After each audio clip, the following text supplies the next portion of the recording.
आखिर क्या बात है कि जब प्राचीन भारत में रामायण, महाभारत आदि लगभग सभी हिंदू ग्रंथ के उल्लेखों में अनेकों लड़ाइयां लड़ी और जीती गई, परंतु विजेता सेना द्वारा किसी भी स्त्री का बलात्कार होने का जिक्र नहीं है।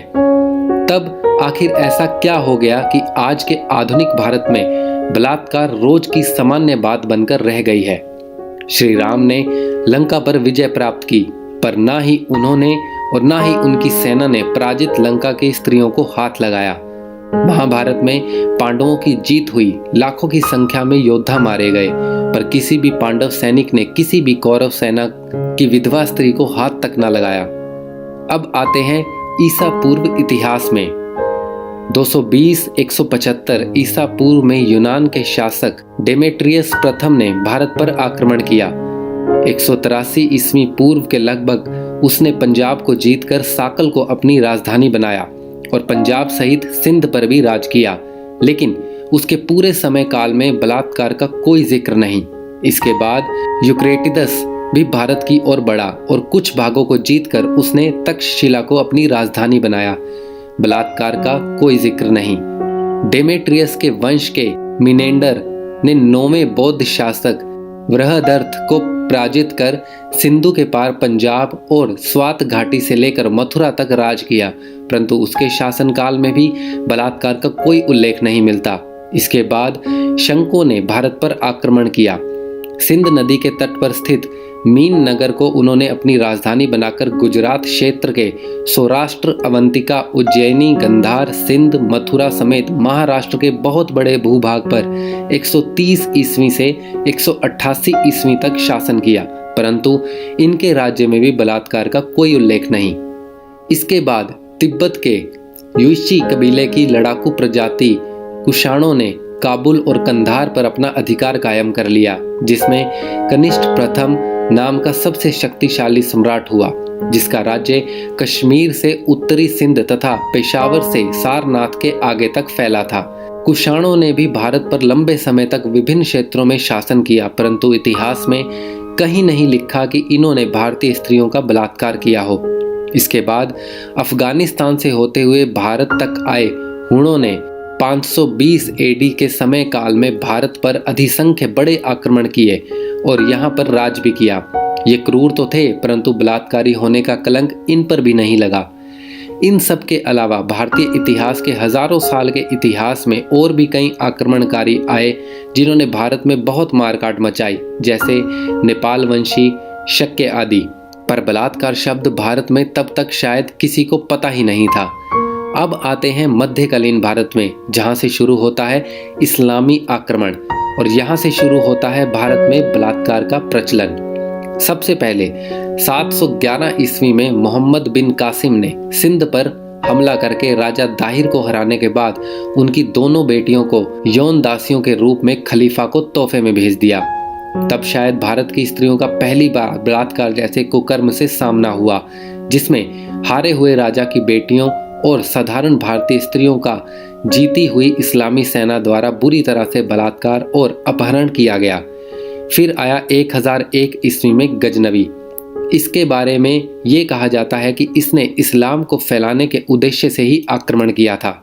सोमनाथ के मंदिर को तोड़ने के बाद इसकी सेना ने हजारों काफिर औरतों का बलात्कार किया, फिर उनको अफगानिस्तान ले जाकर बाजारों में बोलियां लगाकर जानवरों की तरह बेच दिया।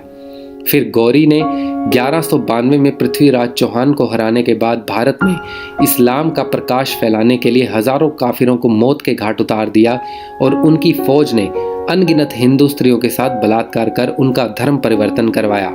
ये विदेशी मुस्लिम अपने साथ औरतों को लेकर ही नहीं आए थे। मोहम्मद बिन कासिम से लेकर सुबुकुतगीन, बख्तियार खिलजी, जूना खां उर्फ अलाउद्दीन खिलजी, फिरोज शाह, तैमूर लंग, आरम शाह, इल्तुतमिश, रुकुनुद्दीन फिरोज शाह, मुजुद्दीन, बहराम शाह, अलाउद्दीन मसूद, नसीरुद्दीन मोहम्मद, गयुद्दीन बलबन, जलाउद्दीन खिलजी, कुतुबुद्दीन मुबारक खिलजी, नसरत शाह तुगलक, मुबारक शाह, मोहम्मद शाह, बहलोद लोदी, सिकंदर शाह लोदी, बाबर, नरुद्दीन सलीम, जहांगीर। अपने हरम में 8000 रखेले रखने वाला शहंशाह शाहजहां इसके आगे अपनी ही दरबारियों और कमज़ोर मुसलमानों की औरतों ने अय्याशी करने के लिए मीना बाजार लगवाने वाला जलाउद्दीन मोहम्मद अकबर, मुहियुद्दीन मोहम्मद से लेकर औरंगजेब तक बलात्कारियों की ये सूची बहुत लंबी है, जिनकी फौज ने हारे हुए राज्य की लाखों काफिर महिलाओं का बेरहमी से बलात्कार किया और जिहाद के इनाम के तौर पर कभी वस्तुओं की तरह सिपह सलारों में बांटा तो कभी बाजारों में जानवरों की तरह उनकी कीमत लगाई गई। ये असहाय और बेबस महिलाएं हरमों से लेकर वैश्यालयों तक पहुंच गई। इनकी संतानें भी हुई, पर वो अपने मूल धर्म में कभी वापस नहीं पहुंच सकी। एक बार फिर से बता दूं कि मुस्लिम आक्रमणकारी अपने साथ औरतों को लेकर नहीं आए थे। वास्तव में मध्यकालीन भारत में मुगलों द्वारा पराजित काफिरों की स्त्रियों का बलात्कार करना एक आम बात थी, क्योंकि वे इसे अपनी जीत या जिहाद का इनाम मानते थे। केवल यही नहीं, इन सुल्तानों द्वारा किए गए अत्याचारों और असंख्य बलात्कारों के बारे में आज के किसी इतिहासकार ने नहीं लिखा, बल्कि खुद इन्हीं सुल्तानों के साथ रहने वाले लेखकों ने बड़े ही शान से अपनी कलम चलाई और बड़े घमंड से अपने मालिकों द्वारा काफिरों को सबक सिखाने का विस्तृत वर्णन किया। गूगल के कुछ लिंक्स पर क्लिक करके हिंदुओं और हिंदू महिलाओं पर हुए दिल दहला देने वाले अत्याचारों के बारे में विस्तार से जान पाएंगे, वो भी पूरे सबूत के साथ। इन सैकड़ों वर्षों में खूनी शासनकाल के भारत की हिंदू जनता अपनी महिलाओं का सम्मान बचाने के लिए देश के एक कोने से दूसरे कोने तक भागती और बसती रही। इन मुस्लिम बलात्कारियों ने सम्मान रक्षा के लिए हजारों की संख्या में हिंदू महिलाओं ने स्वयं को जौहर की ज्वाला में जलाकर भस्म कर लिया। ठीक इसी काल में कभी स्वच्छंद विचरण करने वाली भारतवर्ष की हिंदू महिलाओं को भी मुस्लिम सैनिकों की दृष्टि से बचने के लिए पर्दा प्रथा की शुरुआत हुई। महिलाओं पर अत्याचार और बलात्कार का इतना घिनौना स्वरूप तो 17वीं शताब्दी के प्रारंभ से लेकर 1947 तक अंग्रेजों की ईस्ट इंडिया कंपनी के शासनकाल में भी नहीं दिखी। अंग्रेजों ने भारत को बहुत लूटा, परंतु बलात्कारियों में वे नहीं गिने जाते। 1946 में मोहम्मद अली जिन्ना के डायरेक्टर एक्शन प्लान 1947 विभाजन के दंगों से लेकर 1971 के बांग्लादेश मुक्ति संग्राम तक तो लाखों काफिर महिलाओं का बलात्कार हुआ या फिर उनका अपहरण हो गया और फिर वे कभी नहीं मिली। इस दौरान स्थिति ऐसी हो गई थी कि पाकिस्तान समर्थित मुस्लिम बहुल इलाकों से बलात्कार किए बिना एक भी काफिर स्त्री वहां से वापस नहीं आ सकती थी। जो स्त्रियां वहां से जिंदा वापस आई भी वे अपनी जांच करवाने से डरती थी। जब डॉक्टर पूछते क्यों, तब ज्यादा महिलाओं का एक ही जवाब होता था कि हम पर कितने लोगों ने बलात्कार किए हैं ये हमें भी नहीं पता। विभाजन के समय पाकिस्तान के कई स्थानों में सड़कों पर काफिर स्त्रियों को नग्न यात्राएं निकाली गई, बाजार सजाकर उनकी बोलियां लगाई गई और 10 लाख से ज्यादा की संख्या में उनको दासियों की तरह खरीदा और बेचा गया। 20 लाख से ज्यादा महिलाओं को जबरन मुस्लिम बनाकर अपने घरों में रखा गया। इस विभाजन के दौर में हिंदुओं को मारने वाले सब विदेशी नहीं थे, इन्हें मारने वाले स्थायी मुस्लिम भी थे। वे समूहों में कत्ल से पहले हिंदुओं के अंग भंग करना, आंखें निकालना, नाखून खींचना, बाल नोचना, जिंदा जलाना, चमड़ी खींचना, खासकर महिलाओं का बलात्कार करने के बाद उनके स्तनों को काटकर तड़पा तड़पा कर मारना आम बात थी। अंत में कश्मीर की बात।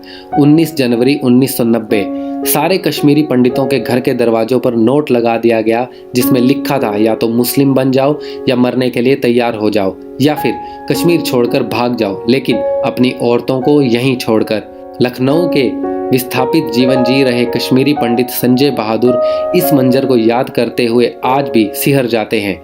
वे कहते हैं कि मस्जिदों के लाउडस्पीकर लगातार 3 दिन तक यही आवाज़ दे रहे थे कि यहाँ क्या चलेगा, निज़ामे मुस्तफ़ा, आज़ादी का मतलब क्या, ला इलाहा इल्लल्लाह, कश्मीर में अगर रहना है अल्लाह अकबर कहना है, और 80 गच्ची पाकिस्तान बताओ रोस्ते बताने वसान, जिसका मतलब था कि हमें यहाँ अपना पाकिस्तान बनाना है, कश्मीरी पंडितों के बिना मगर कश्मीरी पंडित महिलाओं के साथ। सदियों का भाईचारा कुछ ही समय में समाप्त हो गया, जहाँ पंडितों से ही तालीम हासिल किए हुए लोग उनकी ही महिलाओं की असमत लूटने को तैयार हो गए थे। सारे कश्मीर की मस्जिदों में एक ही टेप चलाया गया, जिसमें मुस्लिमों को कहा गया कि वे हिंदुओं को कश्मीर से निकालकर बाहर करें। इसके बाद कश्मीरी मुस्लिम सड़कों पर उतर आए। उन्होंने कश्मीरी पंडितों के घरों को जला दिया, कश्मीरी पंडित महिलाओं का बलात्कार करके फिर उनकी हत्या हत्या करके उनके नग्न शरीर को पेड़ पर लटका दिया गया।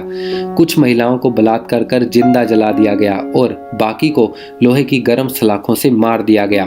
बच्चों को उनकी माओं के सामने स्टील के तार से गला घोंट कर मार दिया गया।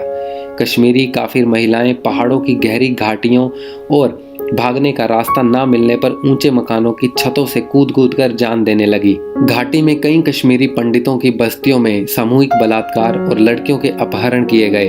हालात और बदतर हो गए थे। आज आप जिस तरह धरती के जन्नत कश्मीर घूमकर मजे लेने जाते हैं और वहां के लोगों को रोजगार देने जाते हैं, उसी कश्मीर की हसीन वादियों में आज भी सैकड़ों कश्मीरी हिंदू बेटियों की बेबस कराहें गूंजती हैं, जिन्हें केवल काफिर होने की सजा मिली। घर, बाजार, हाट, मैदान से लेकर उन खूबसूरत वादियों में ना जाने कितने जुल्मों की दास्तानें दफन हैं जो आज तक अनकही हैं। घाटी के खाली जले मकान यह चीख चीख कर बताते हैं कि रातों रात दुनिया जल जाने का मतलब कोई हमसे पूछे।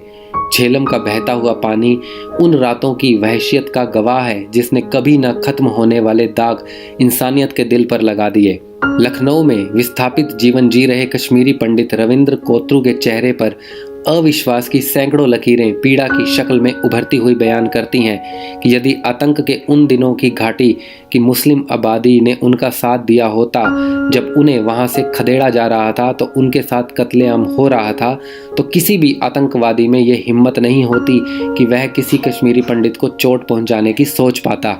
लेकिन तब उन्होंने हमारा साथ देने की बजाय कट्टरपंथियों के सामने घुटने टेक दिए थे और उनके ही लश्कर में शामिल हो गए थे। पाकिस्तान में खुलेआम हिंदू लड़कियों का अपहरण कर सार्वजनिक रूप से मौलवियों की टीम द्वारा धर्म परिवर्तन कर निकाह कराते देखा होगा। बांग्लादेश से भारत भागकर आए हिंदुओं के मुंह से महिलाओं के बलात्कार की हजारों मार्मिक घटनाएं सुनी होंगी। यहाँ तक कि म्यांमार में भी एक काफिर बौद्ध महिला के बलात्कार और हत्या के बाद शुरू हुई हिंसा के भीषण दौर को देखा होगा। केवल भारत ही नहीं बल्कि पूरी दुनिया में इस सोच ने मोरक्को से लेकर हिंदुस्तान तक सभी देशों पर आक्रमण कर वहां के निवासियों को धर्म परिवर्तित किया, संपत्तियों को लूटा तथा इन देशों में पहले से फल फूल रही हजारों वर्ष पुरानी सभ्यता का विनाश कर दिया। परंतु पूरी दुनिया में इसकी सबसे ज्यादा सजा महिलाओं को ही भुगतनी पड़ी, बलात्कार के रूप में।